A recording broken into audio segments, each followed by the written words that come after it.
Indian cinema హిస్టరీలోనే మన తెలుగు సినిమాలో ఒక రికార్డ్ అయితే క్రియేట్ చేసింది. మన తెలుగులో వచ్చిన 4 సినిమాలైతే 1000,00,00,000 అయితే దాటింది. మొట్టమొదటిసారిగా 'బాహుబలి 2' సినిమా 1000,00,00,000 అయితే దాటింది. 18,00,00,000 గ్రాస్ కలెక్ట్ చేసి నంబర్ 1 ప్లేస్‌లో 'బాహుబలి 2' ఉంది. అండ్ సెకండ్ ప్లేస్‌లో 'త్రిబుల్ ఆర్' 1300,00,00,000 అయితే కలెక్ట్ చేసింది. థర్డ్ వన్ వచ్చేసి 'కల్కి' ఈ సినిమా కూడా 1000,00,00,000 అయితే దాటేసింది భయ్యా. And fourth one 'Pushpa 2 the rule' ఈ సినిమా కూడా 1000,00,00,000 అయితే దాటింది. ఇంకా లాంగ్ రన్‌లో ఇంకా ఎంత కలెక్ట్ చేసిందో చూడాలి. సో 1 వీక్‌లోనే 1000,00,00,000 అయితే దాటింది 'పుష్ప 2'. ఇంకా లాంగ్ రన్‌లో ఇంకెంత కలెక్ట్ చేస్తుందో చూడాలి. సో మొత్తంగా ఈ 4 సినిమాలైతే 1000,00,00,000 దాటిన సినిమాలుగా ఒక రికార్డ్ అయితే క్రియేట్ చేసింది. వేరే లాంగ్వేజ్‌లో చూసుకున్నట్లయితే హిందీలో 3 ఉన్నాయి. కన్నడ సినిమాలో 'కేజీఎఫ్ 2' ఉంది. బాలీవుడ్ ఇండస్ట్రీ పెద్దది కావచ్చు. మన దగ్గర కంటెంట్ ఉంది. మంచి మ్యాటర్ ఉంది. అందుకనే మన సినిమాలు ఒక రేంజ్‌లో ఆడుతున్నాయి. సో నేనైతే హ్యాపీగానే ఫీల్ అవుతున్నాను.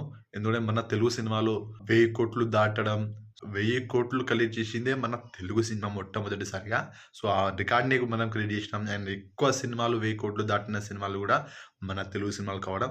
ఇంకా 'కల్కి 2' కానీ, 'సలార్ 2' కానీ, మహేష్ బాబు, రాజమౌళి గారి కాంబినేషన్ గానీ, అండ్ 'దేవర పార్ట్ 2' కానీ, అండ్ 'గేమ్ చేంజర్‌కి' ఆ ఛాన్స్ గూడా ఉంది. సో 1000,00,00,000 దాటే మార్కు.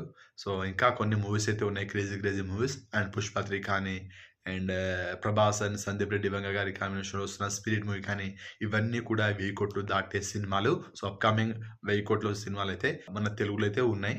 సో ఇలా ముందు ముందు ఇంకా చాలా కొత్త కొత్త రికార్డులైతే క్రియేట్ చేసాం. సో డెఫినిట్‌గా మన తెలుగు సినిమా ఇండస్ట్రీ ఇప్పుడు ప్రపంచ స్థాయిలో ఏ రేంజ్‌లో ఉందో ఈ సినిమాల కలెక్షన్ చూస్తే తెలుస్తుంది.